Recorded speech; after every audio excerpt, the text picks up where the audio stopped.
ಅದೇ ವಾದ ಒಬ್ಬರು ತೆಗಿರತ್ತಿರು ನಿಯಮ, ಒಬ್ರು ಇರ್ಲತ್ತಿರು ಇರ್ಲಿ ತೆಗಿ ಅನ್ನೋದ್ರೊಳಗೆ ಜಗಳ ಹತ್ತಿಬಿಡ್ತು. ರಾಜ ಆಗ್ಲಿಕ್ಕರೆ ಯಾರೂ ಬಂದಿತ್ತಿಲ್ಲ.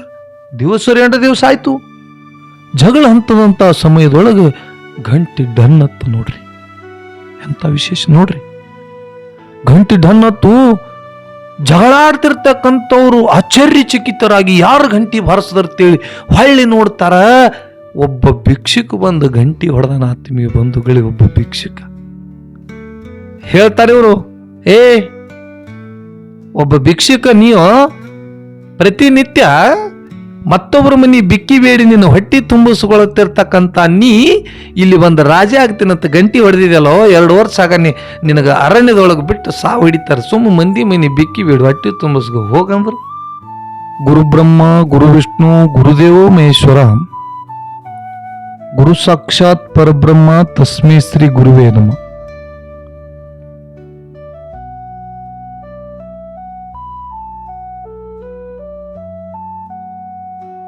ಯಾವ ಎನ್ನ ಗುರು ಸ್ವರೂಪಿಯಾದಂಥ ಮೂಲಪೀಠ ಮುಮ್ಮೆಟ್ಟ ಗುಡ್ಡದ ಮುತ್ಯಾನ ಎಡಕ ಮಠವನ್ನು ಕಟ್ಟಿ ಜಗತ್ತದೊಳಗೆ ಸಿದ್ಧರತ್ನ ಎನಿಸ್ಕೊಂಡ್ರು, ದಾಸೋ ರತ್ನ ಎನಿಸ್ಕೊಂಡ್ರು, ಕವಿರತ್ನ ಎನಿಸ್ಕೊಂಡ್ರು. ಅಂತ ನನ್ನ ಗುರು ಸ್ವರೂಪಿ ಸಿದ್ಧರತ್ನ ಮಧುಗುಂಡೇಶ್ವರ ಮುತ್ಯನ ಪಾದಕ್ಕ ಅನಂತ ಕೋಟಿ ಭಕ್ತಿ ವಂದನೆಗಳನ್ನು ಹೇಳಿ, ಪ್ರಪ್ರಥಮವಾಗಿ ಈ ಒಂದು ರಾಹುಲ್ ಮಾಸ್ತರ್ ಹುಟ್ಗಿ ಯೂಟ್ಯೂಬ್ ಚಾನೆಲ್ನೊಳಗೆ ತಮಗೆ ಹಾರ್ದಿಕವಾದ ಸ್ವಾಗತವನ್ನು ಹೇಳಿ, ಏನಪ್ಪ ಅಂದ್ರೆ ನಾವು ಈ ಚಾನೆಲ್ ಮುಖಾಂತರ ಜನರಿಗೆ ಒಳ್ಳೆಯ ಸಂದೇಶವನ್ನು ಕೊಡಬೇಕಂತ ಕೆಲವಷ್ಟು ದಿನ ಎಷ್ಟೆಷ್ಟೋ ವಿಡಿಯೋಗಳನ್ನು ಬಿಟ್ಟಿದ್ದೀವಿ. ಸಮಯದ ಅಭಾವದಿಂದ ಸ್ವಲ್ಪ ದಿವಸ ವಿಡಿಯೋಗಳು ಬಂದಿರಲಿಲ್ಲ. ನಾವು ಜನಕ್ಕೆ ಒಳ್ಳೆಯ ಸಂದೇಶವನ್ನು ಸದಾ ಯಾವತ್ತು ಕೊಡಬೇಕನ್ನೋ ಒಂದು ಆತ್ಮವಿಶ್ವಾಸದೊಂದಿಗೆ ಇವತ್ತು ನಾವು ಒಂದು ವಿಡಿಯೋ ಬಿಡಲಾಗಿದೆ. ಈ ಕಾರ್ಯಕ್ರಮವನ್ನು ನಿಮಿತ್ತಿ ಮಾಡಿಕೊಂಡಿದ್ದೆವು. ಏನಪ್ಪ ಅಂದ್ರೆ ಈ ಒಂದು ಸಂದೇಶ ಏನು ಈ ಕಾರ್ಯಕ್ರಮದ ಅಂದ್ರೆ, ಇವತ್ತಿನ ಒಂದು ಕಾರ್ಯಕ್ರಮದ ಸಂದೇಶ, ಜಗತ್ತಿನಾದಂಥ ಒಬ್ಬ ಸಣ್ಣ ವ್ಯಕ್ತಿ ಅಂದ್ರ ದಿಸ್ತೈ ತಸ ನಸ್ತೈ ಮಣು ನಿಜಗ್ ಫಸ್ತೈ ಅಂತ ಹೇಳ್ತಾರ ಅವ್ರು. ಅಂದ್ರ ದಿಸ್ತೈ ತಸ ನಸ್ತೈ ಅಂದ್ರ ನೀ ಹೆಂಗ ಕಾಣಿಸ್ತದಲ್ಲ ಹಂಗಿಲ್ಲಪ್ಪ, ಅದು ಹಂಗಿಲ್ಲದು, ಹಂಗತ್ತೇಳಿ ಜಗತ್ತೇ ಮಂಟ ಬಿದ್ದದ. ಒಂದು ದೃಷ್ಟಾಂತ ಬರ್ತದ. ಏನಪ್ಪ ಅಂದ್ರ, ಕಾಶಿ ಒಳಗೊಬ್ಬ ದೊಡ್ಡ ರಾಜ, ಕಾಶಿ ಒಳಗ ದೊಡ್ಡ ರಾಜ ದರ್ಬಾರ, ದೊಡ್ಡ ರಾಜ ಒಂದು. ಆದರೆ ಆ ರಾಜನ ಹೊಟ್ಟೆಲೆ ಮಕ್ಕಳಿರಲಿಲ್ಲ. ಮುಪ್ಪಿನ ಕಾಲ ಬಂದಿತ್ತು, ಸಮಯ ಹೋಗೋ ಕಾಲ ಬಂತು. ರಾಜ್ಯ ತೀರಿ ಹೋದ. ಆದರೆ ಕಾಶಿ ಒಳಗ ರಾಜ ಯಾರಿಗೆ ಮಾಡಬೇಕು ಅನ್ನೋ ಗೊಂದಲ ಹಿಡಿತು. ಎಷ್ಟೋ ಜನ ರಾಜ ಹೋದ ತಕ್ಷಣ ಪ್ರಧಾನಿ ಇದ್ದವ್ರು ನನಗೆ ಕುರ್ಚೆತ್ತಿದ್ದು, ಪ್ರಜಾಗಳೊಳಗೆ ಶಾಣೆ ಇದ್ದವ ನನಗೆ ಕುರ್ಚೆತ್ತಿದ. ಆದರೆ ರಾಜ್ಯದೊಳಗೆ ಒಂದು ಕಾಶಿ ಅನ್ನುವಂಥ ರಾಜ್ಯದೊಳಗೆ ಅಲ್ಲೊಂದು ದರಬಾರವನ್ನು ಕಟ್ಟಿ, ಅಲ್ಲೊಂದು ಕಮಿಟಿ ನಿರ್ಣಾಯಕರು ತಯಾರಾದರು, ಅಲ್ಲೊಂದು ಸಂಸ್ಥೆಯನ್ನು ತಯಾರು ಮಾಡಿದ್ರು, ಅಲ್ಲೊಂದು ಕಮಿಟಿಯನ್ನು ತಯಾರು ಮಾಡಿದ್ರು. ಏನು ವಿಚಾರ, ಒಂದು ಕಂಡೀಷನ್ ಇಟ್ಟರು. ಏನಪ್ಪ ಅಂದ್ರೆ, ಈ ಕಾಶಿ ರಾಜ ಯಾರಾಗ್ತಿರಲ್ಲ ಅವರಿಗೆ 2 ವರ್ಷ ಮಾತ್ರ ಅವಧಿ. ಆ 2 ವರ್ಷ ಆದ ತಕ್ಷಣ ಈ ಕಾಶಿ ರಾಜ್ಯ ದರ್ಬಾರ ಚಿಕ್ಕ ಒಂದು ನದಿ ಅದ. ಆ ನದಿಯ ಚಿಕ್ಕ ಮುಗ ಪ್ರಾಣಿಗಳದೊಂದು ಕಾಡ ಅರಣ್ಯ ಅದ. ಈ 2 ವರ್ಷ ಆದ ತಕ್ಷಣ ಅವ್ರಿಗೆ ಒಯ್ದು ಅಲ್ಲಿ ಅರಣ್ಯದೊಳಗೆ ಬಿಟ್ಟು ಪ್ರಾಣಿಯಿಂದ ಸಾವು ಹೊಡಿಸಲಾಗ್ತದ. ಇದಾದ ತಕ್ಷಣ 2 ವರ್ಷಗೊಮ್ಮೆ ರಾಜ ಬದಲಾಯಿಸೋದತ್ತ ಹೇಳಿದ್ರು. ಅವಾಗ ಎಷ್ಟೋ ಮಂದಿ ಒಪ್ಪಿಗೆ ಕೊಟ್ಟರದಕ್ಕ. ಮುಂದೆ ಜನ ಹಂಗೆ ನಡೀತು. ಎಷ್ಟೋ ಜನ ರಾಜರು 4 ದಿನಂತೂ ಬಂದ್ರು, 2 ವರ್ಷ ಅವಧಿ ಕೊಡ್ಲಾತ್ರು.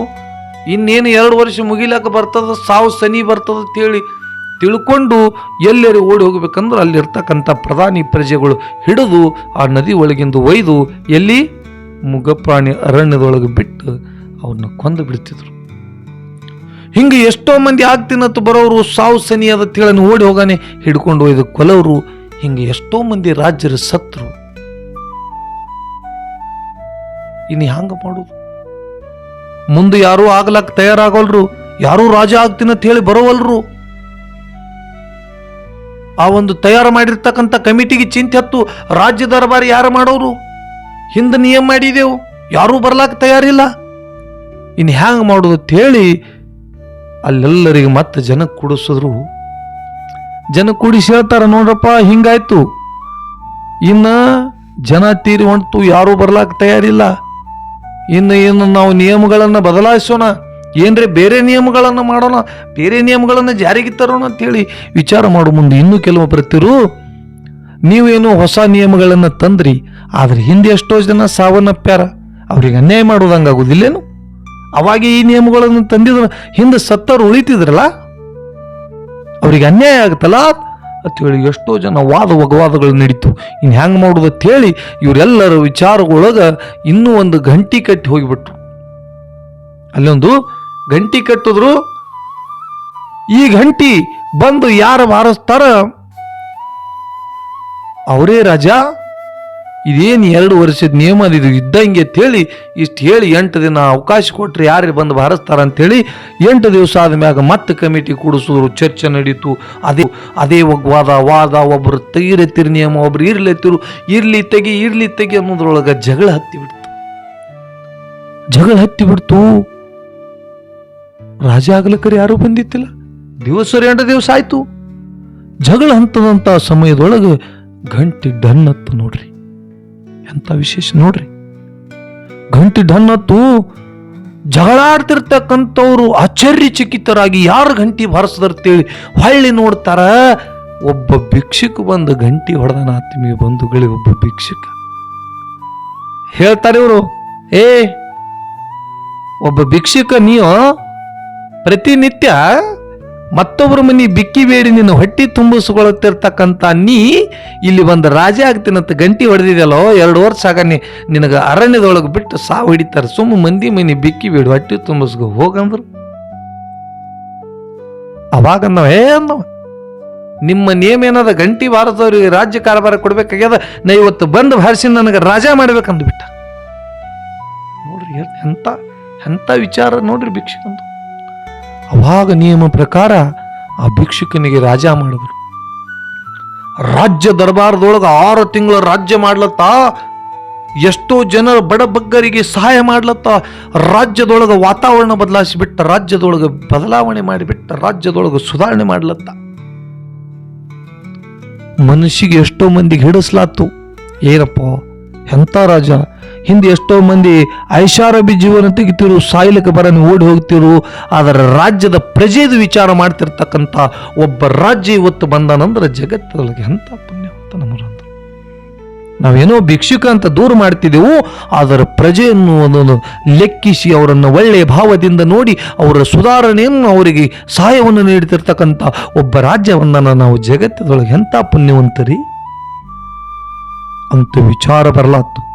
ವರ್ಷ ಹೋಯ್ತು, 6 ತಿಂಗಳು ಹೋಯ್ತು, 1.5 ವರ್ಷ ಹೋಯ್ತು. ಇನ್ನು ಅಷ್ಟೇ 2 ವರ್ಷಕ್ಕೆ ಇನ್ನು ಒಟ್ಟೆ ತಿಂಗಳು ಉಳಿದಿತ್ತು. ಪ್ರಧಾನಿ ಹೋಗಿ ರಾಜಾಗ ಹೇಳ್ತಾನ, ರಾಜ್ಯರ ನಿಮ್ಮ ಸಮಯ ಮುಗೀತು, ಇನ್ನು ಅಷ್ಟೇ 1 ತಿಂಗಳು ಉಳಿದಾದ, ತಯಾರಾರಿ ನೀವು ಹೋಗುದಾದ, ನಿಮಗೆ ಒಯ್ದು ಅರಣ್ಯದೊಳಗೆ ಬಿಡಬೇಕಾಗ್ಯದ.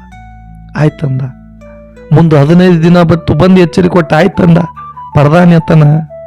ಎಷ್ಟೋ ಮಂದಿ ಓಡಿ ಹೋಗ್ತಿರು, ಇವು ಮಾತ್ರ 15 ದಿನ ಬಂದ್ರು ಆಯ್ತು ಹೇಳಿ ಇಲ್ಲಿ ಇರ್ತಾನೆ. ಏನು ವಿಶೇಷತೆ ಹೇಳಿ ಇನ್ನು ನಾಳೆ ಮುಂಜಾನೆ ಹೋಗೋದಿತ್ತು, ಬಂದು ಮುಂಜಾನೆ ತಯಾರಾಗಿರ್ರಿ ಹೇಳಿ ಬಂದು ಹೇಳ್ದ. ಮುಂಜಾನೆ ಪ್ರಧಾನಿ ತೊಗೊಂಡು ಹಡಗಿನೊಳಗೆ ಕುಣ್ಸ್ಕೊಂಡು ನದಿ ಒಳಗೆ ಹೋಗ್ತಿದ್ದ. ಹೋಗುವಂತ ಸಮಯದೊಳಗೆ ಪ್ರಧಾನಿ ದುಃಖ ಮಾಡ್ತಾನ. ಓ ರಾಜರ, ಎಂಥ ರಾಜ್ಯರು ನೀವು! ನಮ್ಮ ರಾಜ್ಯ ದರ್ಬಾರದೊಳಗೆ ಎಂಥ ಸುಧಾರಣೆ ಮಾಡಿರಿ, ಎಂಥ ಬದಲಾವಣೆ ಮಾಡಿರಿ. ನಿಮಗೆ ಒಯ್ದು ಮುಖಪಾಣಿಗಳ ಕೈಯಾಗ ಜೀವ ಹೊಡಿಸ್ಬೇಕಂದ್ರೆ ನನ್ನ ಮನಸ್ಸು ಒಪ್ಪಲ್ದು, ನನಗೆ ಬಹಳ ದುಃಖ ಆಗ್ಲತ್ತದ ಹೇಳಿ ಆ ಒಂದು ಹಡಗಿನೊಳಗೆ ದುಃಖ ರೋಜನ ಮಾಡ್ತಿದ್ದ. ಅವಾಗ ರಾಜ ಹೇಳ್ತಾನೆ ಪ್ರಧಾನಿಗೆ, ಪ್ರಧಾನಿ ಯಾಕೆ ದುಃಖ ಮಾಡ್ಲತ್ತಿದಿ? ಎದರ ಸಲುವಾಗಿ ದುಃಖ ಮಾಡ್ಲತ್ತಿದ? ನನಗೆ ಏನಿಲ್ರಿ, ಆ ಅರಣ್ಯದೊಳಗೆ ಒಯ್ದು ಬಿಟ್ಟು ನಿಮ್ಮ ಪ್ರಾಣಿ ಕೈ ಸಾವು ಹೊಡಿಸೋ ಪರಿಸ್ಥಿತಿ ಬತ್ತಲ್ಲ, ಅದಕ್ಕಾಗಿ ದುಃಖ ಮಾಡ್ಲತ್ತಿದ. ಯಾಕಂದ್ರೆ ನೀವು ಒಳ್ಳೆ ರಾಜರು ಯಾವತ್ತು ಸ್ವಂತದ ವಿಚಾರ ಮಾಡಲಿಲ್ಲ, ಜನರನ್ನು ಒಳ್ಳೆಯ ಭಾವದಿಂದ ನೋಡಿದ್ರಿ, ರಾಜ್ಯದೊಳಗೆ ಸುಧಾರಣೆ ಮಾಡಿದ್ರಿ, ಬದಲಾವಣೆ ತಂದ್ರಿ.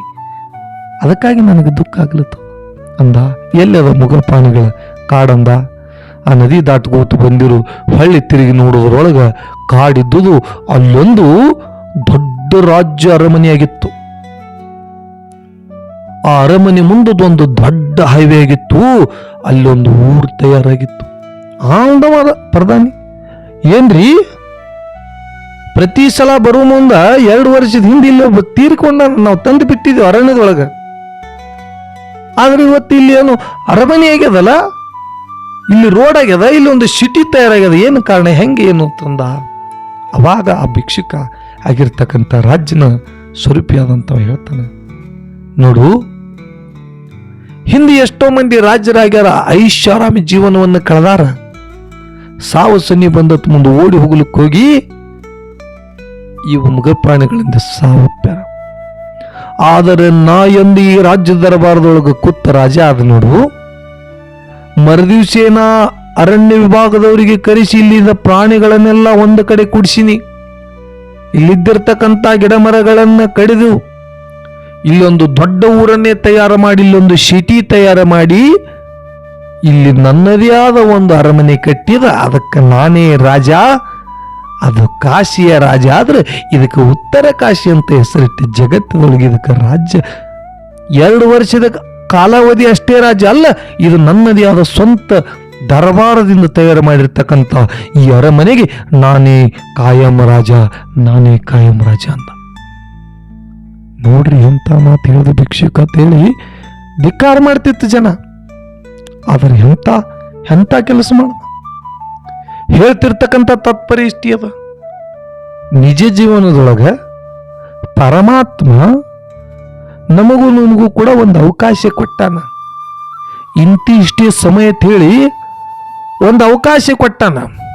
ಆದರೆ ನೀವು ಏನು ಮಾಡ್ತೇವೆ, ಮೊದಲು ಎಷ್ಟೋ ಜನ ರಾಜರಾಗಿ ಸಾವನಂತರದ ಸನಿ ಬರನೆ ಹೆಂಗ ಮುಗಪಾಣಿ ಕೈಯಾಗ ಸಿಕ್ಕ ಸತ್ತು ಹೋದ್ರಲ್ಲ, ಹಂಗ ನೀವು ಕ್ಷಣಿಕ ಸುಖಕ್ಕಾಗಿ ಬಡದಾಡ್ಲತ್ತೀವಿ. ಅದನ್ನ ಬಿಟ್ಟು ಹೆಂಗ ಒಬ್ಬ ಭಿಕ್ಷುಕ ರಾಜ್ಯನ ಪಟ್ಟ ಏರಿದಾಗ ಮುಂದೆ ತನ್ನದೇ ಆದ ಒಂದು ಗುರಿಯಡೆಗೆ ಸಾಗಿ 2 ವರ್ಷದ ನಂತರ ತನ್ನದೇ ಆದ ರಾಜ್ಯ ಮಾಡಿಕೊಂಡ, ತನ್ನದೇ ಆದ ಅರಮನೆ ಕಟ್ಟಿಸಿಕೊಂಡ. ನಾವು ಕೂಡ ಭಗವಂತ ಕೊಟ್ಟಿರ್ತಕ್ಕಂಥ ಸಮಯದೊಳಗ, ನಮಗೆ ಕೊಟ್ಟಿರ್ತಕ್ಕಂಥ ಅವಕಾಶದೊಳಗ ಕ್ಷಣಿಕ ಸುಖವನ್ನು ಬದಿಗೆ ಒತ್ತಿ ಅದನ್ನ ಏಕಭಾವದಿಂದ ನೀತಿ ನಿಯತ್ತದಿಂದ ದುಡಿದಿದ್ದೇ ಆದ್ರೆ, ಶ್ರಮ ಪಟ್ಟಿದ್ರೆ ಆದ ನಮ್ಮದು ಕೂಡ ಒಂದು ಸಾಮ್ರಾಜ್ಯ ಆಗ್ತದೆ ತಿಳಿದು ಶಾಸ್ತ್ರವೇದ ಪುರಾಣ ಹೇಳ್ತದೆ. ಆತ್ಮೀಯ ಬಂಧುಗಳೇ, ಅದಕ್ಕೆ ತಾವು ಕೂಡ ನಿಜ ಜೀವನದೊಳಗೆ ಕೊಟ್ಟಿರ್ತಕ್ಕಂಥ ಸಮಯದೊಳಗೆ ಒಳ್ಳೆಯ ಶ್ರಮವನ್ನು ಪಟ್ರೆ ಅಂದ್ರೆ ತಮ್ಮದು ಕೂಡ ಆ ಒಂದು ಸಮಯದೊಳಗೆ ತಮ್ಮದೇ ಆದ ಒಂದು ಅರಮನೆ ಆಗ್ತದೆ, ತಮ್ಮದೇ ಆದ ಒಂದು ರಾಜ್ಯ ನಿರ್ಮಾಣ ಆಗ್ತದೆ, ಸಾಮ್ರಾಜ್ಯ ನಿರ್ಮಾಣ ಆಗ್ತದೆ ಅನ್ನೋ ಈ ಒಂದು ಸಂದೇಶವನ್ನು ಕೊಟ್ಟು ಇಲ್ಲಿಗೆ ತಾವೆಲ್ಲರೂ ಇನ್ನೂ ನಾನಾ ಥರದ ಒಂದು ಸಂದೇಶಗಳನ್ನು ನಾವು ನಿಮಗೆ ಕೊಡ್ತಾ ಬರ್ತೀವಿ. ತಾವು ಕೂಡ ಈ ಒಂದು ರಾಹುಲ್ ಮಾಸ್ತರ್ ಹುಟ್ಗಿ ಯೂಟ್ಯೂಬ್ ಚಾನಲ್ನ ಸಬ್ಸ್ಕ್ರೈಬ್ ಮಾಡಿ, ಬೆಲ್ ಐಕಾನ್ ಬಟನ್ ಒತ್ತಿರಿ ಮತ್ತು ಇನ್ನೂ ಒಳ್ಳೆಯ ಸಂದೇಶಗಳನ್ನು ನಿಮ್ಗೆ ಕೊಡ್ತೀವಿ ಅಂತ ಹೇಳ್ತಾ ಇಲ್ಲಿಗೆ ಈ ಕಾರ್ಯಕ್ರಮ ಮುಕ್ತಾಯ. ಧನ್ಯವಾದಗಳು.